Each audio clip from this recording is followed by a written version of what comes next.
Hello friends, तर सर्वांचं स्वागत आहे माझ्या चॅनलवरती। आणि फ्रेंड्स, तर आज आपला आहे मी जो बनवणार आहे सेकंड व्हिडिओ, सेकंड पार्ट, जो मी माझं स्वप्न जे होतं ते पार्ट 2 बाबां रिलेटेड होतं ते, तर ते बनवणार आहे। तर मी माझ्या घरी आलेले आहे माहेरी, तर तिकडे आलेले आहे। तर इथे आपण काही त्यांच्या आठवणी आहेत जे त्यांनी फोटोज म्हणा किंवा काही वस्तू वगैरे, तर त्यांच्या आठवणी आहेत, तर त्या सगळ्या मी तुम्हाला दाखवणार आहे। चला तर मग, आणि माझे फॅमिली मेंबर्स जे आहेत ते सुद्धा असणार आहेत या व्लॉगमध्ये। तर आपण टाईम वेस्ट न करता लवकरच आपण व्हिडिओला सुरुवात करूया। तर फ्रेंड्स, हे आहेत आमचे आई बाबा, बाबा आणि आई।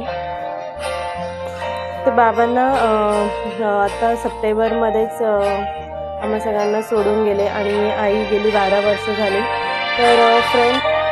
तर फ्रेंड्स, फोटोला हार वगैरे यासाठी नाही आहेत, कारण इतके वर्ष झाले आई गेल्याच्या नंतर आम्ही बाबा असताना सुद्धा कधी फोटो फ्रेमला हार वगैरे घातलेला नव्हता। बाबा नेहमी गजरा आणूनच घालायचे, त्याच्यामुळे आम्ही हार वगैरे घातलेला नाही आहे फोटोला।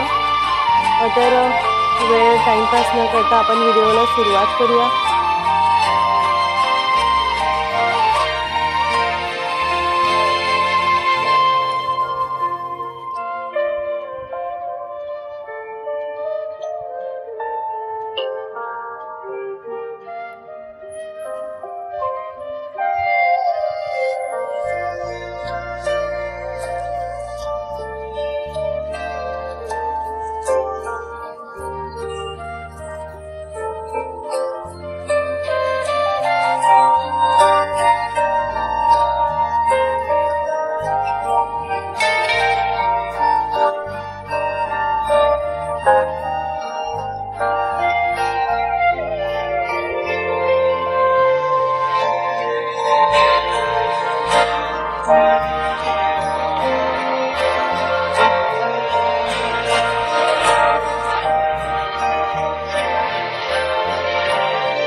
सांगायचं म्हणजे भरपूर अशा आठवणी आहेत ज्या आपण सांगू शकतो, काही बोलू शकत नाहीत, काही मनामध्ये आहेत.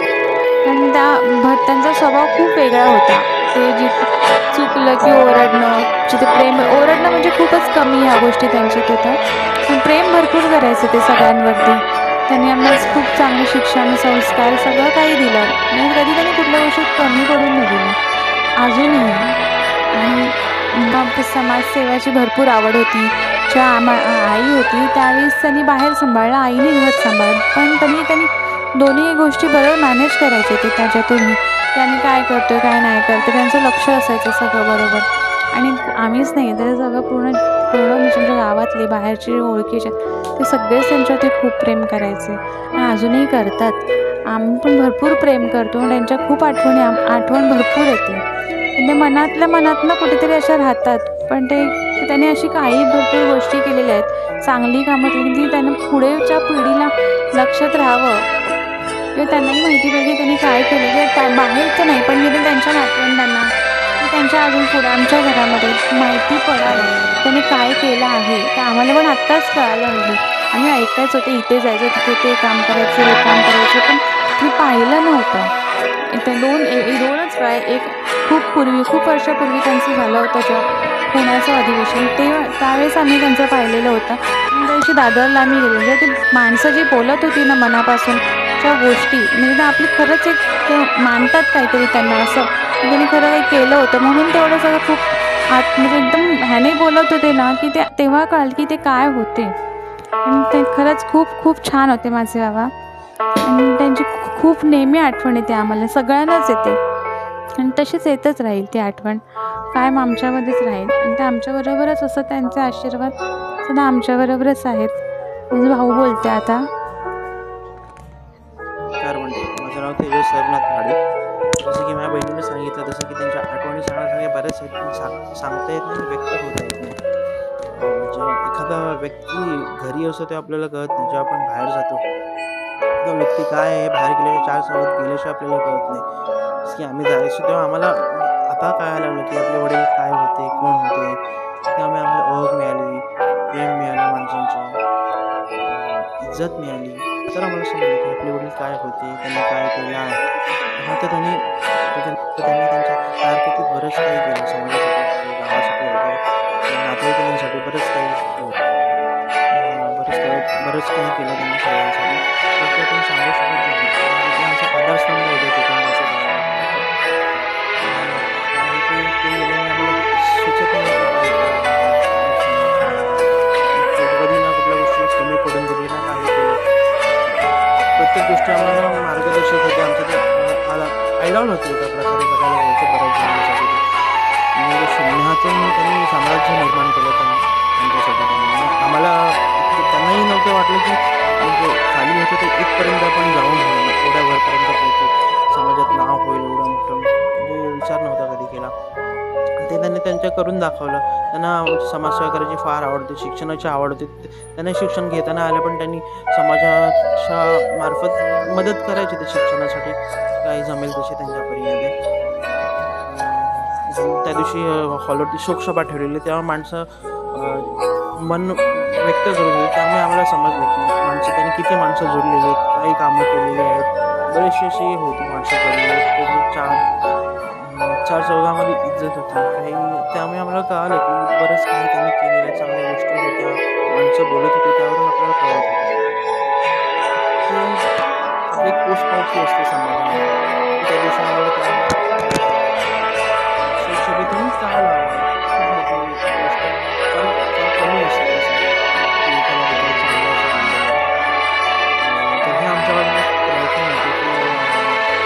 आमच्याकडून प्रयत्न होते की त्यांच्या आठवणी आमच्यासाठी जपून ठेवलेल्याचा त्यासाठी. एकत्र राहिलो तर असे आम्हाला वाटले नव्हते की आम्ही राहत नाही. आम्ही भाऊ बहिणी सर्वच वागत आलो आणि त्यांचा खूप सर्वांना प्रेम होता आणि आमच्यासाठी खूप काही करायचे. आजारी पडलो तरी लगेच धावायचे. त्यांचं टेन्शन न घेता ते आमचं टेन्शन घ्यायचे. त्यांना टेन्शन असलं तरी ते सांगू शकायचे नाही किंवा त्यांचं काही दुखत असेल तरी पण सांगायचे नाही.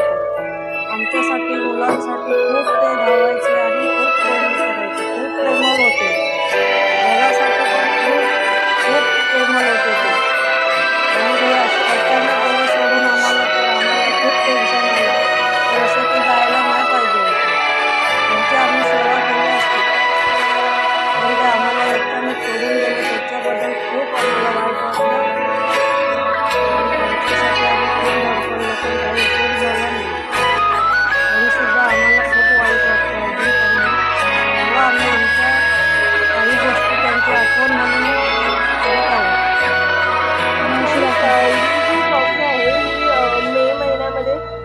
रायगड तालुका शाखेमध्ये 43वा वर्धापन दिन होता आणि ही जेव्हा ट्रॉफी ते घरी घेऊन आले तेव्हा ते मला एकच बोलले होते की ही ट्रॉफी आजपर्यंत जेवढ्या त्यांना ट्रॉफी मिळाला त्याच्यामध्ये खूप बेस्ट आणि एकदम मनाला लागणारी म्हणजे बोलतात ना खूप जवळची ट्रॉफी आहे असा त्यांचं स्वागत आणि असं म्हणजे त्यांचं कधीच झालं नव्हतं. आणि मेमध्ये मिळालेलं समाज गौरव पुरस्कार तालुका म्हणजे एका शाखेतून सन्मान चिन्ह म्हणून मिळालेलं ते ती जेव्हा घेऊन आले ना खूप खुश होते म्हणजे त्यांच्या चेहऱ्यावरती जो खूप समाधान होतं की त्यांनी जेवढे सुद्धा कार्य केलेत ना त्याचं त्यांना असं समाधान झालं होतं.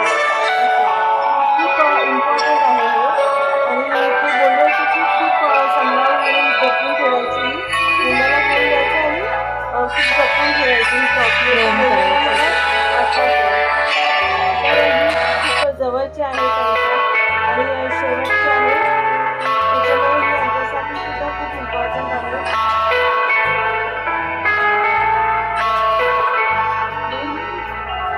त्यांना शिवसेनेचं सन्मानपत्र मिळालं होतं. त्यांना शिवसेना म्हणजे प्रचंड, तुम्ही कितीही त्यांना सांगा की हा गट तो गट, त्यांना अजिबात नाही, फक्त शिवसेना आणि भरपूर प्रचंड प्रेम. पहिल्यापासून लास्टपर्यंत त्यांनी शिवसेना कधी सोडली नाही किंवा त्याला कधी कोणी बोललं तरी नाही हे चुकीचं, शिवसेनाच बरोबर असं त्यांचं पहिल्यापासूनच होतं. त्यांना भरपूर आवडायचं शिवसेना म्हणजे भगवा झेंडा म्हणजे भरपूर त्यांच्यासाठी. आणि बऱ्याच वर्षापूर्वी जेव्हा स्टार्टिंगला ते बाळासाहेबांना भेटले पण होते जेव्हा स्टार्टिंगला ते या क्षेत्रात आले तेव्हा नेहमी बोलायचं ते की आपण वडील बदलत नाही, तसं माझं एकच वडील शिवसेना बस, त्यांचं नेहमीच असायचं. आपण वडील कधी बदलत नाही, तर त्यांचं नेहमीच हक्क असायचं, ते पण बाप बदलत नाही. मस्त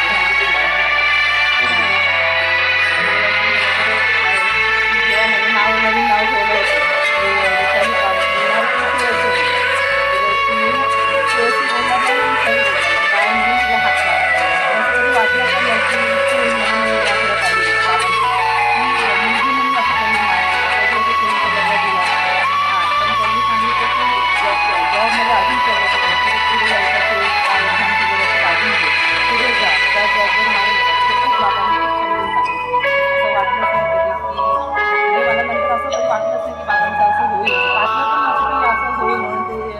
म्हणजे असं झालं ना की शिजा मी तिच्या माहेरी शेतीला घेऊन तिला आणायचं वगैरे होतं म्हणजे असं खूपच ठरवलेलं असतं म्हणजे सगळ्यांचं स्वप्न असतं तसं छोटीला आणायचं होतं. मग आम्हाला असं खूप वाटलेलं की हे लोक सगळेच विचार वगैरे खेळतील म्हणजे खूप हॅपी मोमेंट्स होते म्हणजे आता लाईफमध्ये त्यांच्या असं वाटलं नव्हतं, त्यांनी विचार नव्हतं केलं आणि सडनली असं झालं.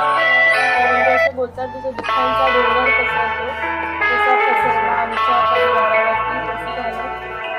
कुठे जाताना एकटी अशी जाऊ नका, त्यांना घेऊन जा, कुठेही जाताना कुठेही फिरायला कुठे खाली जाताना ते तर होतं. बाबा आणि पप्पा अगदी लहान आणि आमचे अण्णा पण होते अगदी लहानपणापासून सगळे एकत्र होते. 3 भावंड होते. माझ्या आजींनी सुद्धा खूप कष्ट करून त्यांना ज्या परिस्थितीत वाढवलं ती परिस्थिती इतकी पण चांगली नव्हती पण ठीक आहे. सगळ्यांनी अगदी बाबांनी पण पप्पांनी पण लहानपणापासूनच सगळ्या गोष्टी शिकले, मेहनत करायला शिकले आणि एक बाबा मोठे भाऊ म्हणून त्यांनी आपल्या दोन्ही भावांना खूप चांगला मार्ग दाखवला आणि पप्पा होते ते बाबांच्या नेहमी मार्गदर्शनाखाली होते. जे दादा बोलेल ते असं होतं आणि बाबांचं पण असं होतं की 2 भाऊ जे होते ते म्हणजे बाबा पण जर पप्पा नसतील तर नेहमी त्यांना हे करत असायचे, ताशा बोलायचे की ताशा असता तर नाही त्या असता तर इकडे गेलं असतं हे केलं असतं म्हणजे बोलतात ना त्यांना पण नाही जमायचं नेहमी कसं वगैरे त्यांना सुद्धा नाही जमायचं असं. अगदी जे भावंड होते ते खूप एकत्र होते आणि त्यांचं एकमेकांवरती खूप प्रेम होतं. पण आमचे अण्णा जरा लवकरच आम्हा सगळ्यांना सोडून गेले, वेळ नव्हती त्यांची सोडून जायची. तर अशा गोष्टी आहेत. आणि 3 आजी आहेत, आम्ही खूप लकी आहात. आमचे प्रेम करतात. चांगले मार्क भेटले की ते मला खाऊ देतात. चुकले की ते समजवतात आणि ओरडायचे पण. आमचे सगळ्यांचे काळजी खूप करायचे. धन्यवाद.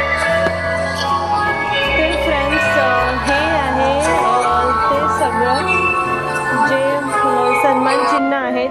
तर जी खरी बोलतात ना लाख मोलाची जी संपत्ती असते तर ती ही आहे.